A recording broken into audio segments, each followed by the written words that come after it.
berjalan dalam firman-Mu, hatiku siap.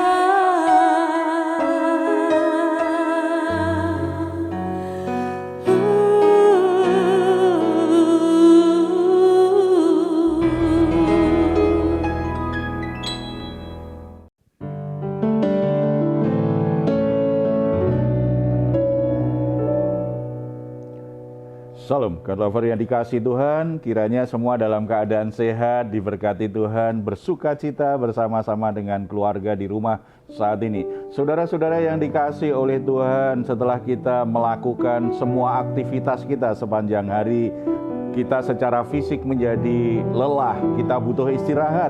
Tetapi istirahat kita menjadi terganggu ketika kita ada masalah belum selesai, pikiran kita terbebani, perasaan kita secara emosional juga terbebani, atau mungkin ada masalah-masalah relasi yang belum terselesaikan. Apapun keadaannya, waktu terbaik adalah datang kepada Dia, karena Tuhan akan memberi kita kelegaan, memberi kita kekuatan, memberi kita jalan keluar yang terbaik.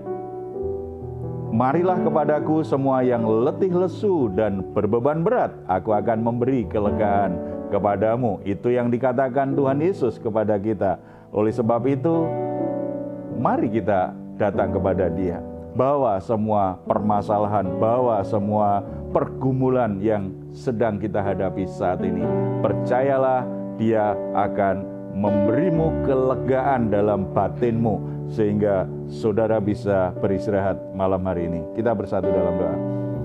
Bapa di surga, kami ucap syukur karena apapun yang sedang kami alami, Engkau sungguh-sungguh peduli, Engkau ingin menolong kami, ingin memberi kami kelegaan di jiwa kami, supaya kami bisa istirahat dengan baik, kami bisa bekerja dengan baik, kami bisa melayani dengan baik. Kami membawa semua pergumulan yang sedang kami hadapi saat ini Tuhan. Masalah pekerjaan, masalah rumah tangga, masalah kesehatan, dan segala sesuatu yang membuat jiwa kami menjadi tertekan. Kami bawa kepadamu, kami mohon belas kasihan-Mu, kami mohon pertolongan-Mu Tuhan, supaya kami semua sungguh-sungguh mengalami seperti yang Tuhan katakan, yaitu kelegaan di batin kami. Kami boleh menikmati waktu-waktu istirahat kami dengan baik. Kami dipenuhi sukacita damai sejahtera Tuhan. Dan kami sangat percaya Tuhan memberi jalan keluar yang terbaik, memberi hikmat yang kami butuhkan untuk menyelesaikan masalah. Akhirnya kami semua boleh berkemenangan, kami boleh menyelesaikan semua masalah kami. Nama Tuhan dimuliakan dalam hidup kami semua. Terimalah pujian penyembahan lewat lagu-lagu pujian saat ini kami persembahkan kepadamu dalam nama Tuhan Yesus. Amin.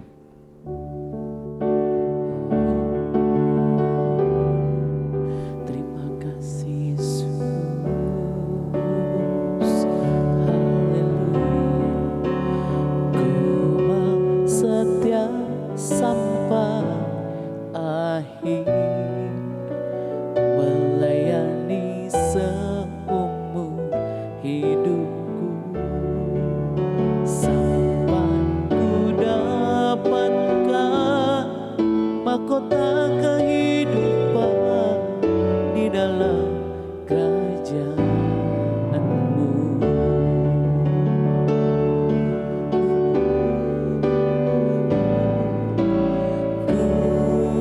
Bersyukur Kau memilihku menjadi hamba-Mu untuk melayani-Mu. Segenap hidupku ku serahkan untuk kemuliaan. Katakan ku bersyukur, ku bersyukur Kau memilihku menjadi hamba-Mu untuk melayani-Mu. Segenap hidupku ku serahkan untuk kemuliaan-Mu. Ku mau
Ada satu pertanyaan saya bacakan, nanti kita sharingkan bersama-sama apa kata firman Tuhan tentang hal ini. Saya memiliki pendeta yang rajin dan baik hati, selalu siap menolong jemaat yang membutuhkan pelayanannya, siap mengerjakan apa saja dalam pelayanan. Tetapi saya sangat terpukul ketika anak perempuannya hamil di luar nikah. Mengapa pendeta yang baik tetapi anaknya bisa seperti itu? Kita harus mengerti bahwa pendeta yang baik belum tentu suami yang baik, belum tentu istri yang baik. Idealnya semuanya harus baik. Kalau dia hamba Tuhan yang baik, di rumah juga jadi kepala keluarga yang baik, ayah yang baik. Tetapi realita hidup tidak seperti itu. Ada banyak orang yang berhasil, ada banyak orang yang sangat baik di dunia pekerjaan, tidak hanya di pelayanan, tetapi di rumah menjadi sosok yang menakutkan, menjadi sosok yang dibenci oleh anak-anaknya sendiri. Bisa jadi anaknya merasa tidak mendapatkan kasih sayang dari ayahnya yang seorang pendeta, karena ayahnya tadi kan rajin sekali, berarti sangat memberi waktu begitu banyak untuk jemaat yang dilayani, tetapi tidak punya waktu untuk anak-anaknya. Bahkan kadang-kadang kalau saya bertemu dengan teman-teman pendeta, kalau kamu sudah janji dengan anakmu, kamu harus jadikan itu sebagai jadwal pelayananmu. Tidak boleh korbankan perasaan anakmu demi jemaat. Bukan karena nggak tanggung jawab dengan jemaat. Anakmu adalah salah satu jemaat. Harus diberi perhatian. Saya ketemu banyak anak pendeta bandel dan nakal. Salah satu alasannya adalah karena mereka protes dengan orang tuanya. Mereka merasa bahwa mereka tidak punya ayah. Ayahnya itu milik semua jemaat, tetapi bukan milik saya. Jarang di rumah. Kalau di rumah sudah kelelahan, dan kalau mau minta waktunya untuk ngobrol, nggak punya waktu. Lihat hal yang salah dari anaknya, langsung marah. Jadi sosok yang baik di gereja, tetapi bukan sosok yang baik di rumah. Ini realita yang banyak terjadi. Oleh sebab itu, kalau bicara pelayanan, saya tidak akan bicara soal bagaimana kondisi rumah tangga pendeta. Topiknya kan bukan itu. Tetapi mengapa ada anak pendeta akhirnya jatuh dalam dosa, padahal ayahnya pendeta yang baik? Karena dia tidak memberi waktu yang berkualitas untuk anaknya. Itu salah satu hal yang sangat penting. Apakah seorang hamba Tuhan yang melayani memang harus begitu sibuk mengerjakannya semuanya sendiri, sehingga menelantarkan anak-anaknya? Tentu saja tidak. Sebab pola Tuhan memanggil umatnya untuk melayani itu selalu dalam kerja tim. Tuhan tidak pernah memanggil satu orang bekerja sendirian. Selalu ada tim, ada orang-orang yang Tuhan siapkan untuk menjadi tim kerja Dia. Kita akan lihat satu bagian di Alkitab bagaimana Tuhan menyuruh pembangunan kemah Tuhan. Ketika kemah Tuhan dibuat, ternyata Tuhan merancangnya memang dengan kerja tim yang sangat indah sekali. Kita akan buka Alkitab kita dari Keluaran pasal 36 ayat 1 sampai 7. Kita perhatikan dulu tim yang Tuhan siapkan itu seperti apa. Kita baca ayat 1. Demikianlah harus bekerja Besaleel dan Aholiab dan setiap orang yang ahli yang telah dikaruniai Tuhan keahlian dan pengertian, sehingga ia tahu melakukan segala macam pekerjaan untuk mendirikan tempat kudus tepat menurut yang diperintahkan Tuhan. Kita tahu bahwa Tuhan memilih Besaleel dan Aholiab itu untuk membangun kemah Tuhan. Mereka itu seniman, mereka itu arsitek, mereka punya keterampilan pertukangan yang sangat baik sekali, sehingga mereka bisa merancangnya dengan baik, mewujudkannya, sehingga kemah Tuhan itu bisa terbangun dengan baik. Ini adalah tim pekerjanya. Tuhan memilih Aholiab, Besaleel untuk mengerjakannya. Dan Tuhan mengurapi mereka dengan kemampuan, dengan kreativitas yang luar biasa. Bahkan kalau kita baca kisah panggilan mereka, Tuhan itu menanamkan dalam hati mereka, dalam hidup mereka, kemampuan untuk bisa merancang, kemampuan untuk bisa bekerja. Dengan kata lain, Tuhan itu sudah melengkapi orang-orang tertentu untuk bisa bekerja bersama-sama. Berarti kan tidak harus Musa yang mengerjakannya. Yang Tuhan berkati dengan kemampuan arsitek, kemampuan artistik, kemampuan seni, kemampuan pertukangan, itu adalah Besaliel dan Aholiab. Musa pemimpinnya tidak perlu mengerjakannya. Coba kalau Musa juga harus bertukang, coba Musa juga yang harus menggambarnya, melukisnya, waktunya nggak akan cukup. Tidak.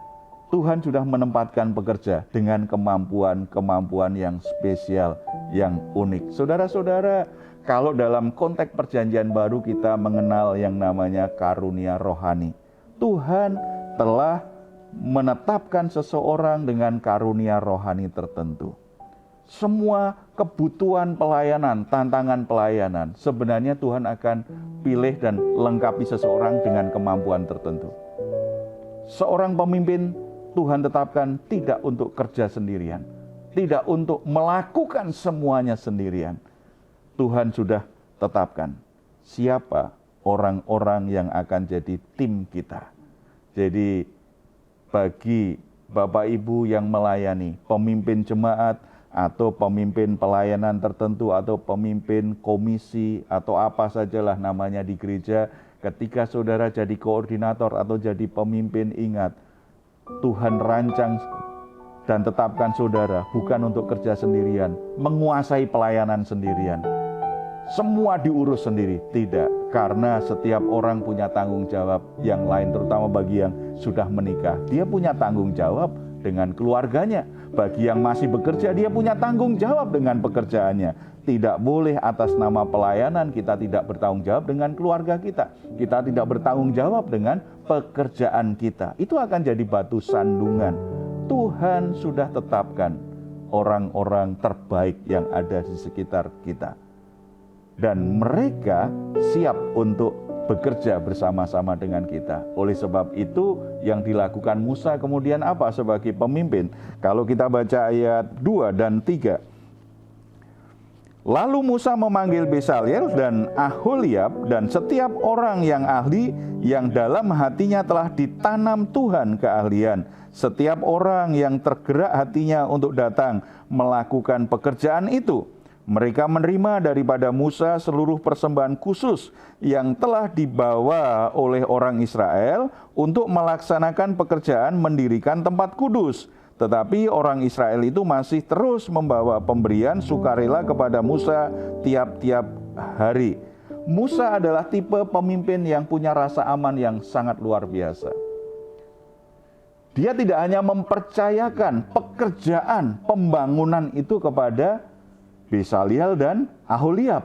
Tetapi ketika dana terkumpul, dia panggil mereka, ini ada dana segini, kalian kelola supaya kebutuhan-kebutuhan kalian untuk bisa membangun, kalian yang kelola nih. Serahkan duitnya kepada mereka. Serahkan barang-barang yang dipersembahkan jemaat itu kepada mereka. Ini kan sebuah kepercayaan yang luar biasa. Sebab biasanya yang area yang paling sensitif, orang nggak punya rasa aman itu kan area yang terkait dengan uang. Persembahan jemaat diserahkan kepada Besaliel dan Aholiab karena mereka yang tahu kebutuhannya apa yang harus dibeli. Musa tipe pemimpin yang punya rasa aman sangat baik. Dia tidak takut kalau Besaliel dan Aholiab itu jadi lebih terkenal dari dirinya.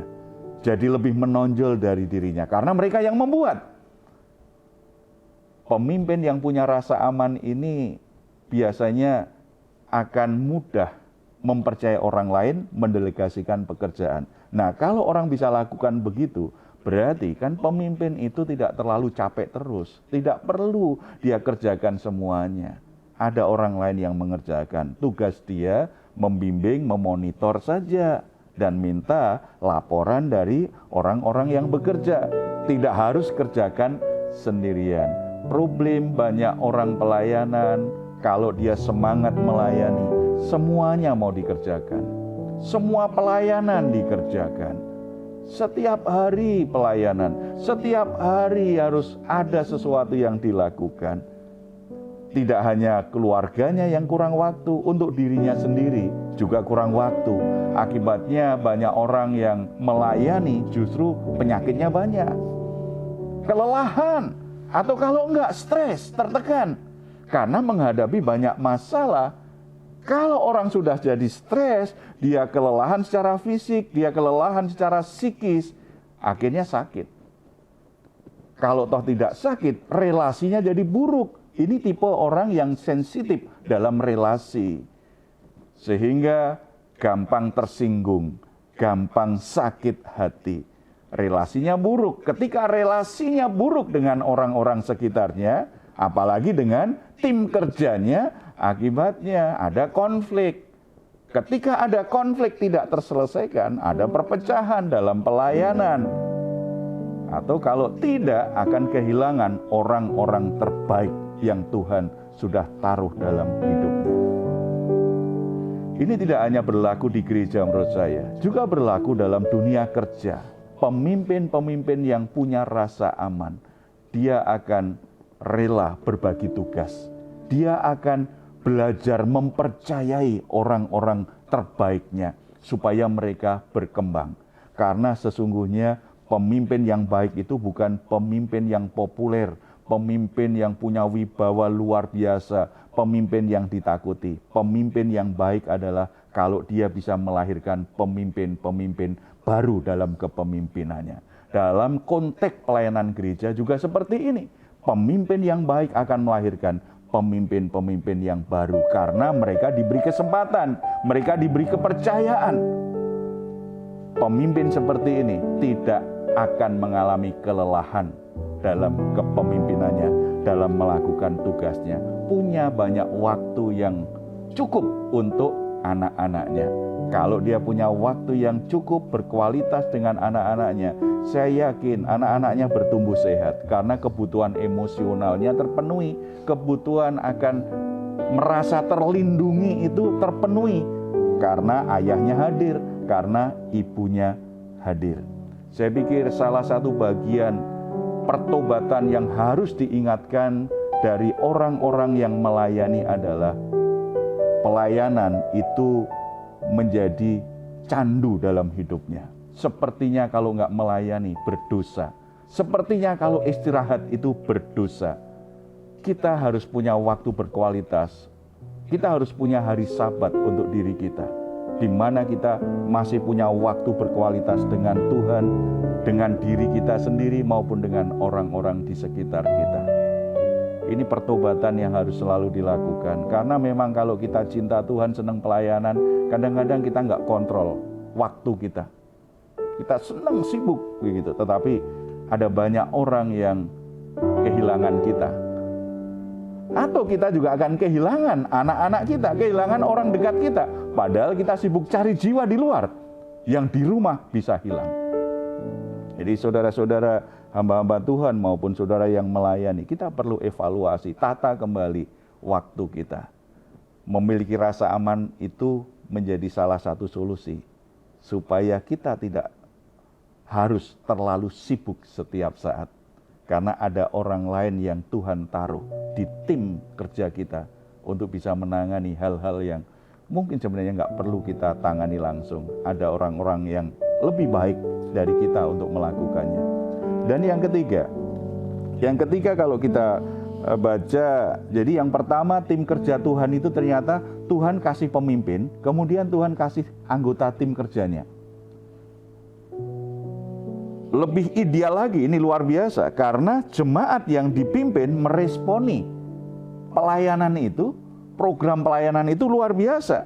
Tadi di ayat 3 kan di kalimat terakhir, tetapi orang-orang Israel masih terus membawa pemberian sukarela kepada Musa tiap-tiap pagi. Ayat 5, Musa kemudian berkata begini, rakyat membawa lebih banyak dari yang diperlukan untuk mengerjakan pekerjaan yang diperintahkan Tuhan untuk dilakukan. Ayat 6, lalu Musa memerintahkan supaya dimaklumkan di mana-mana di perkemahan itu demikian. Tidak usah lagi ada orang laki-laki atau perempuan yang membuat sesuatu untuk menjadi persembahan khusus bagi tempat kudus. Demikianlah rakyat itu dicegah membawa persembahan lagi. Ini luar biasa.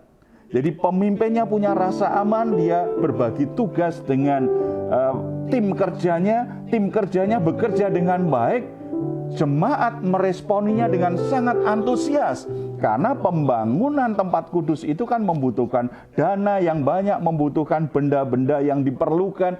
Itu ternyata rakyat, jemaat itu semua antusias ingin memberi persembahan.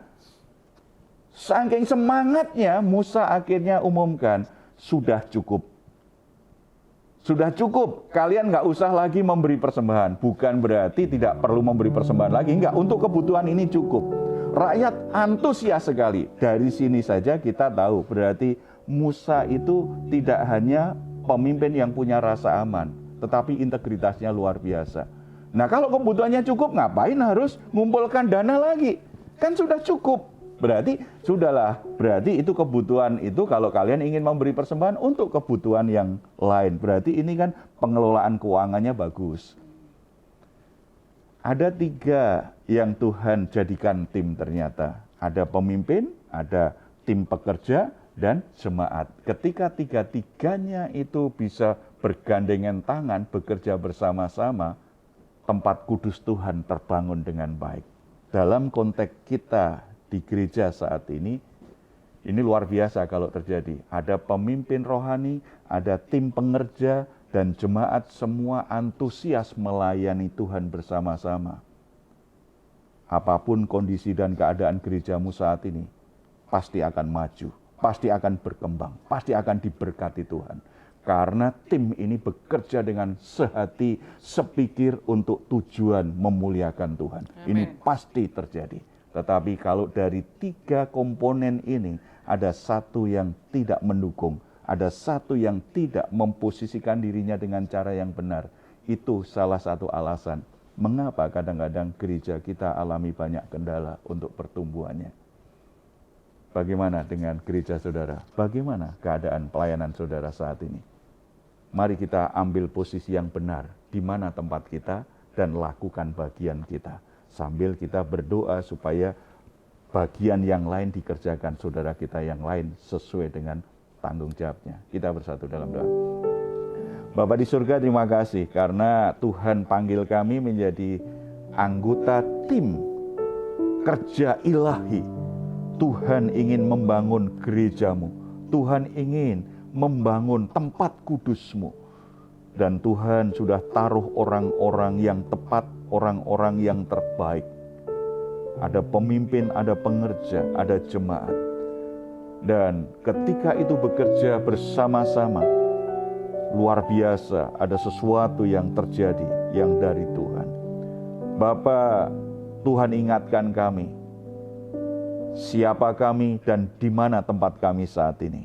Mungkin ada di antara kami yang bersama-sama dengan program Raise and Guide ini, dia adalah seorang pemimpin, dia adalah seorang hamba Tuhan, seorang gembala. Berarti kami harus belajar seperti Musa, memiliki rasa aman, kerelaan untuk berbagi, kerelaan untuk memberi kepercayaan kepada orang-orang di sekitar. Bahkan menjaga supaya pelayanannya bisa dikelola dengan baik. Tidak ada penyalahgunaan. Beri kami hati seperti Musa Tuhan, yang begitu lembut, mau memimpin, begitu sabar, begitu memahami orang-orang yang dipimpinnya. Kalau di antara kami adalah pengerja, terlibat pelayanan apapun, baik sebagai majelis gereja, penata layanan, pemain musik, pelayan puji-pujian, baik WL maupun singer, diakonia, guru sekolah minggu, apapun posisi yang Tuhan tetapkan kepada kami saat ini, biarlah kami belajar seperti Besaliel dan Aholiab, mengerjakan bagian kami sebaik-baiknya. Menjadi orang yang bisa dipercaya. Karena kami percaya ketika hari demi hari kami semakin bisa dipercaya, Tuhan akan mempercayakan perkara-perkara yang lebih besar daripada yang bisa kami kerjakan saat ini. Kalau kami adalah jemaat, kami belum terlibat pelayanan, tetapi bukan berarti kami hanya penonton, bukan berarti kami ini hanya tukang kritik, bukan berarti kami ini hanya pengamat saja, tetapi kami juga Tuhan tetapkan menjadi bagian dari tim supaya gereja kami bisa maju, bisa berkembang. Kalau Tuhan sudah berkati kami secara keuangan, biarlah kami dengan hati yang rela mau mendukung program-program pelayanan gereja. Kami mendukung pemberitaan Injil yang dilakukan hamba-hamba-Mu. Kami mau berbagi sumber daya, apa yang kami miliki, itu menjadi bagian dari pekerjaan Tuhan. Tuhan berkati gereja-gereja Tuhan. Tuhan berkati pelayanan-pelayanan gerejawi yang ada. Tuhan tolong supaya bisa bersinergi, tim kerjanya bisa alami perubahan yang luar biasa. Baik pemimpin, pengerja, dan jemaat, semua bersama-sama bekerja untuk kemuliaan Allah Bapa di surga. Terpuji nama-Mu dalam nama Tuhan Yesus. Amin. Puji Tuhan, saudara-saudara, Tuhan tidak pernah pilih kita hanya jadi penonton dan pengangguran. Tuhan selamatkan kita menjadi bagian dari rencana Tuhan. Berfungsi sesuai dengan tempat dan tanggung jawab kita.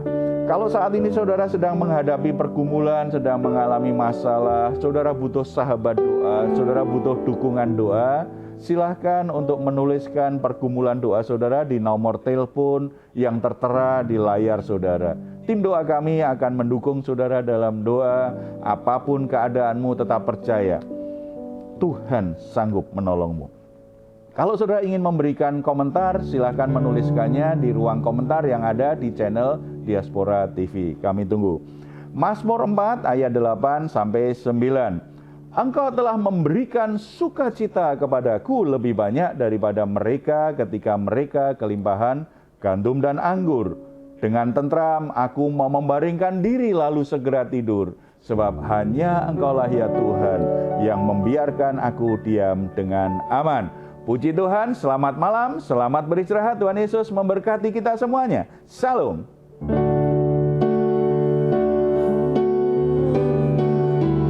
Bekerjalah, ya Roh Kudus, bertatalah lebih lagi urapanmu.